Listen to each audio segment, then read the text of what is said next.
ನಮಸ್ತೆ ಸ್ನೇಹಿತರೆ, welcome back to my YouTube channel. ನಾಳೆ ಆಷಾಢ ಶುಕ್ರವಾರ ಶುರುವಾಗ್ತಾ ಇದೆ. ತಾಯಿ ಚಾಮುಂಡೇಶ್ವರಿ ಆಗಲಿ ಯಾವುದೇ ಹೆಣ್ಣು ದೇವತೆಗಾಗಲಿ ಆಷಾಢ ಶುಕ್ರವಾರಗಳಲ್ಲಿ ಪೂಜೆಯನ್ನು ಮಾಡುವಂಥದ್ದು. ನಾಳೆಯಿಂದ ಶುಕ್ರವಾರ ಶುರುವಾಗ್ತಿದೆ. ಈಗ ನಾಳೆ ಶುಕ್ರವಾರ ಪೂಜೆ ಯಾವ ರೀತಿ ಮಾಡಬೇಕು ಅಂತ ಈ ವಿಡಿಯೋದಲ್ಲಿ ತಿಳಿಸ್ಕೊಡ್ತಾ ಹೋಗ್ತೀನಿ.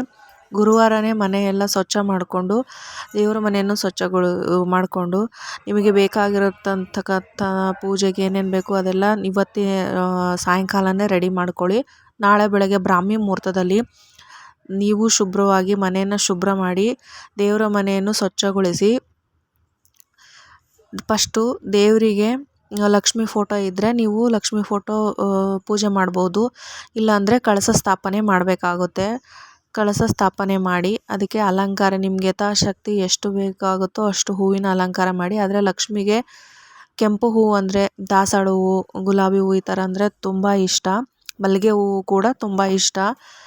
ಹಾಕಿ ಅಲಂಕಾರ ಮಾಡುವಂತಹದ್ದು. ಧೂಪ ದೀಪ ನೈವೇದ್ಯಗಳನ್ನು ಇಡುವಂಥದ್ದು. ತಾಯಿ ಲಕ್ಷ್ಮಿಗೆ ಸಜ್ಜಕ ಅಂತ ಹೇಳ್ತಾರೆ, ರವೆಯಲ್ಲಿ ಮಾಡಿದ್ದು, ಇಲ್ಲ ಬೆಲ್ಲ ಬೇಳೆ ಈ ಥರ ಏನಾದರೂ ಹೋಳಿಗೆ ಏನಾದರೂ ಮಾಡ್ಬೋದು, ಕರಿಗಡುಬು ಮಾಡ್ಬೋದು. ಈ ಥರ ಸ್ವೀಟ್ ಏನಾದರೂ ಮಾಡಿ ನೈವೇದ್ಯ ಮಾಡುವಂಥದ್ದು. ಎಸ್ಪೆಷಲಿ ಇವಾಗ ನಿಮ್ದೇನಾದರೂ ತುಂಬ ಕಷ್ಟ ಇದೆ ಮನೆಯಲ್ಲಿ, ನಮಗೆ ಹಣಕಾಸಿಂದು ಎಸ್ಪೆಷಲಿ ತುಂಬ ತೊಂದರೆ ಆಗ್ತಾ ಇದೆ, ಫೈನಾನ್ಷಿಯಲಿ ತುಂಬ ಸ್ಟ್ರಗಲ್ ಮಾಡ್ತಿದ್ದೀರಾ ಅನ್ನೋರು ದೀಪಾರಾಧನೆಯನ್ನು ಮಾಡೋದು ತುಂಬ ಮುಖ್ಯವಾದಂಥದ್ದು. ಉಪ್ಪಿನ ದೀಪಾರಾಧನೆ ಇದು ನಿಮ್ಮ ಹಣಕಾಸಿನ ತೊಂದರೆ ಆಗಿರ್ಬೋದು, ಸಾಲ ಬಾಧೆ ಆಗಿರಬಹುದು, ದುಡ್ಡು ಕೈಯಲ್ಲಿ ನಿಲ್ತಾ ಇಲ್ಲ ಅನ್ನೋರು ಈ ಉಪ್ಪಿನ ದೀಪಾರಾಧನೆಯನ್ನು ಮಾಡುವಂಥದ್ದು. ಶುಕ್ರವಾರ 4 ಶುಕ್ರವಾರ ಬರುತ್ತಲ್ಲ, 4 ಶುಕ್ರವಾರ ಬೆಳಗ್ಗೆ ಇಂದ ಸಾಯಂಕಾಲವರೆಗೂ ಅದು ದೀಪ ಅದೇ ಥರ ಉರಿತಾ ಇರಬೇಕು. ಒಂದು ಪೀಠ ಸಿದ್ಧ ಮಾಡ್ಕೊಳ್ಳಿ. ಅದ್ರ ಮೇಲೆ ರಂಗೋಲಿಯನ್ನು ಹಾಕಿ ಅದರ ಮೇಲೆ ಒಂದು ದೀಪನ ಇಡಿ. ಅದಕ್ಕೆ ಅರಿಶಿಣವನ್ನು ಹಚ್ಚಿ ಇಡಬೇಕು. ಅದ್ರ ಮೇಲೆ ಒಂದು ಪುಟ್ಟ ದೀಪ, ಅದರ ಮೇಲೆ ಉಪ್ಪನ್ನು ತುಂಬಿ, ಆ ದೀಪದಲ್ಲಿ ಉಪ್ಪನ್ನು ತುಂಬಿ ಅದರ ಮೇಲೆ ಒಂದು ಚಿಕ್ಕ ಹಣತೆಯನ್ನು ತೆಗೆದುಕೊಳ್ಳಿ. ಚಿತ್ರದಲ್ಲಿ ತೋರಿಸಿದ್ದೀನಲ್ಲ ಅದೇ ಥರ ಚಿಕ್ಕ ಹಣತೆಯನ್ನು ತಗೊಂಡು ಅದರಲ್ಲಿ ತುಪ್ಪ ಹಾಕಿ ಅದರಿಂದ ದೀಪಾರಾಧನೆಯನ್ನು ಮಾಡುವಂಥದ್ದು. ಒಂದೇ ಕೆಳಗಡೆ ಉಪ್ಪಿರಬೇಕು, ಮೇಲೆ ದೀಪ ಉರಿತಾ ಇರಬೇಕು. ಈ ಥರ ಮಾಡೋದ್ರಿಂದ 4 ಶುಕ್ರವಾರಗಳು ಈ ಥರ ಮಾಡಿ ನಿಮ್ದು ಹಣಕಾಸಿನ ಫಸ್ಟು ದೇವ್ರ ಹತ್ರ ನಿಮ್ಮ ಸಂಕಲ್ಪ ಮಾಡಿ, ನನ್ನ ಹಣಕಾಸಿನೆಲ್ಲ ತೊಂದರೆ ಎಲ್ಲ ದೂರ ಮಾಡು ತಾಯಿ ಲಕ್ಷ್ಮೀ ಮಾತಾ ಅಂತ ಕೇಳಿಕೊಂಡು ಈ ದೀಪಾರಾಧನೆ ಮಾಡುವಂಥದ್ದು. ಆಮೇಲೆ ಇದೆಲ್ಲ ಆದಮೇಲೆ ಸಂಜೆ ಹೆಣ್ಣು ದೇವಸ್ಥಾನಕ್ಕೆ ಹೋಗಿ ಬರೋದು ತುಂಬ ಒಳ್ಳೆಯದಾಗುತ್ತೆ. ಅಲ್ಲೂ ಕೂಡ ನೀವು ನಿಂಬೆಹಣ್ಣಿನ ದೀಪಾರಾಧನೆಯನ್ನು ಮಾಡಬಹುದು. ನೀವು ಮನೆಯಲ್ಲಿ ಬೇಡ, ಅಲ್ಲಿ ಮಾಡಿ.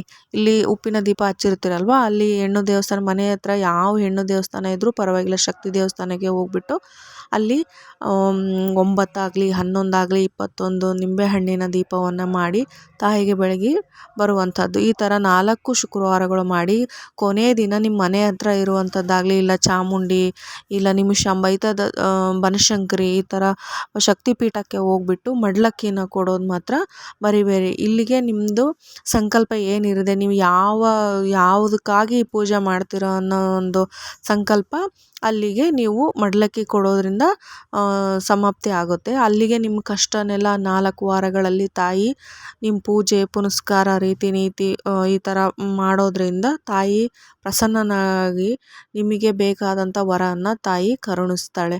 ಒಂದು ಸಂಕಲ್ಪ ಇರಲಿ, ಹಣಕಾಸಿಂದು ಇದು ಉಪ್ಪಿನ ದೀಪ ಮಾತ್ರ ಹಣಕಾಸಿನ ಬಗ್ಗೆನೇ ಇರಲಿ. ಬೇರೆ ಎಲ್ಲ ಆರೋಗ್ಯ ಐಶ್ವರ್ಯ ಆ ಥರ ಎಲ್ಲ ನೀವು ಬೇಕಾದ್ರೆ ಸಂಕಲ್ಪ ಮಾಡ್ಬೋದು. ಉಪ್ಪಿನ ದೀಪ ಮಾತ್ರ ಹಣಕಾಸಿನ ನಿಮಗೇನಾದರೂ ತೊಂದರೆ ಇದ್ದರೆ ಸಂಕಲ್ಪ ಮಾಡಿ ಪೂಜೆ ಮಾಡಿ ಕೊನೆ ಶುಕ್ರವಾರ ನಿಮ್ಮ ಮನೆ ಹತ್ರ ಇರೋದಾದರೂ ಪರವಾಗಿಲ್ಲ, ಇಲ್ಲ ಯಾವುದಾದ್ರೂ ದೇವಸ್ಥಾನಕ್ಕೆ ಹೋಗ್ಬಿಟ್ಟು ಮಡ್ಲಕ್ಕಿನ ಸಮೇತ ತಾಯಿಗೆ ಅರ್ಪಣೆ ಮಾಡಿ ಬರೋದ್ರಿಂದ ನಿಮ್ಮ ಸಕಲ ಕಷ್ಟಗಳು ಈಡೇರುತ್ತೆ ಅಂತ ತಾಯಿಯಲ್ಲಿ ನಾನು ಕೂಡ ಪ್ರಾರ್ಥನೆ ಮಾಡ್ತೀನಿ.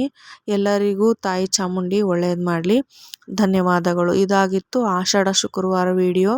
ಮತ್ತು ಇನ್ನೊಂದು ವಿಡಿಯೋದಾಗೆ ನಿಮಗೆ ಸಿಗ್ತೀನಿ. ಎಲ್ಲರಿಗೂ ಧನ್ಯವಾದಗಳು.